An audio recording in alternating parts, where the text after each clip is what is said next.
Hello, please help me open with a prayer. Dear Father, if left to my own devices, my perception will be skewed. I surrender to you everything that I think and feel.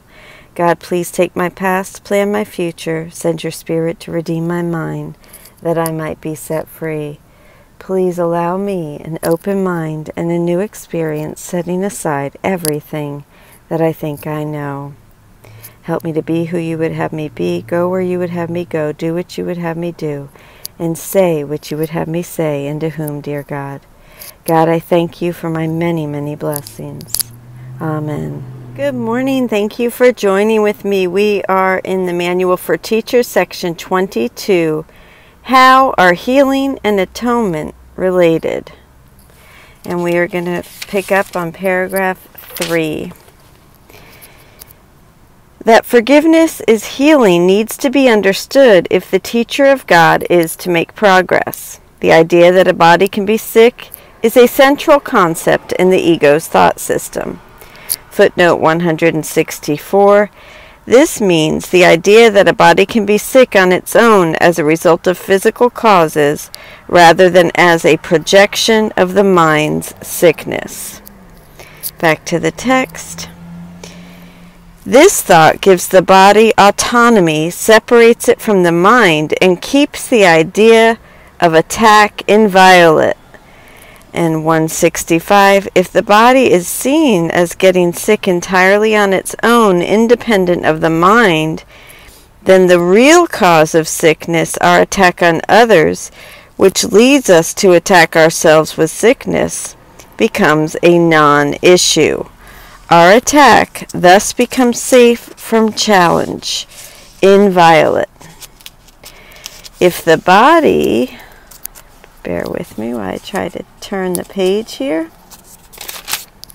could be sick, atonement would be impossible. A body that can order a mind to do as it sees fit could merely take the place of God and prove salvation is impossible. What then is left to heal? The body has become Lord of the mind. How could the mind be returned to the Holy Spirit unless the body is killed? And who would want salvation at such a price? Certainly sickness does not appear to be a decision, nor would anyone actually believe that he wants to be sick.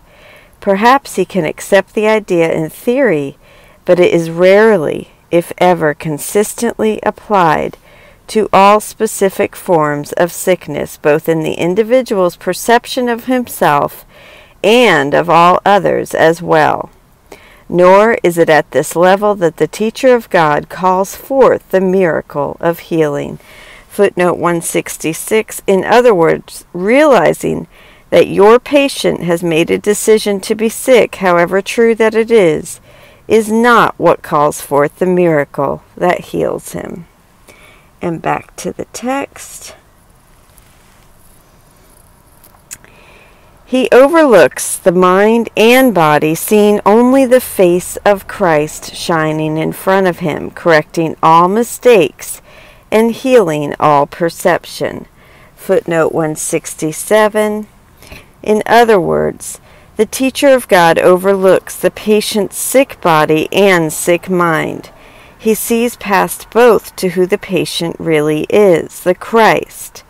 The image of the face of Christ shining originally appears in the obstacles to peace, where his face is described as shining with joy because he is in his Father's love and beaming with the bright rays of his Father's love, which light his face with glory.